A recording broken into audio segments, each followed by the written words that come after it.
It's 2035. Hill Valley has become a tech-driven city, but I am living a quiet life teaching music at the local high school. I haven't time traveled in decades. Doc Brown, now older but still energetic, returns unexpectedly in a sleek, upgraded time machine. Doc warns me that time itself is destabilizing. Someone in the future has been altering events so aggressively that entire timelines are collapsing.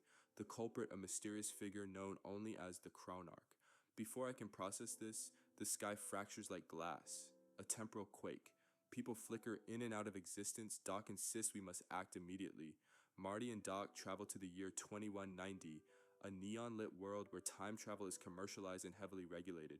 The Time Authority, a powerful organization, is struggling to contain the paradoxes. We learn that the Chronarch is using stolen temporal tech to rewrite history for personal gain. Even worse, the Chronarch is revealed to be Griff Tannen, descendant of Biff. Griff discovered remnants of the original Sports Almanac timeline and became obsessed with controlling destiny. Griff has one final target, the moment in 1955 when Doc invented time travel theory. If he erases that spark, all time travel and all our adventures vanish. Marty and Doc jump back to 1955 once again, but the timeline is unstable, familiar places are distorted, and alternate versions of people appear and disappear. I must avoid my younger self, who is currently dealing with the events of the first film. Griff arrives with advanced weaponry and nearly succeeds in destroying Doc's early notes.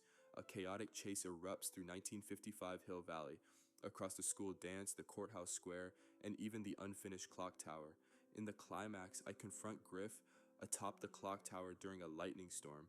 Griff attempts to erase me with the temporal disruptor, but I use the lightning strike to overload the device. I trap Griff in a time loop where he can no longer interfere. The timeline begins to collapse anyway. Too much damage has been done. Doc realizes the only way to stabilize time is to erase all time machines permanently, including his own. I hesitate. Time travel shaped my life, but I know Doc is right. Doc activates a failsafe he secretly built decades earlier. A wave of golden light spreads across the sky, sealing all temporal fractures. The DeLorean dissolves, the upgraded machine dissolves, even the train disappears. Doc begins to fade too. He was sustained by temporal anomalies. Before he vanishes, he tells me that your future is yours again. Make it a good one. I wake up in 2035. Everything is normal. No paradoxes, no time machines, but on my desk sits a small glowing gear, the last remnant of Doc's inventions. As I pick it up, it pulses once softly, a hint that maybe, just maybe, his time isn't done with me yet.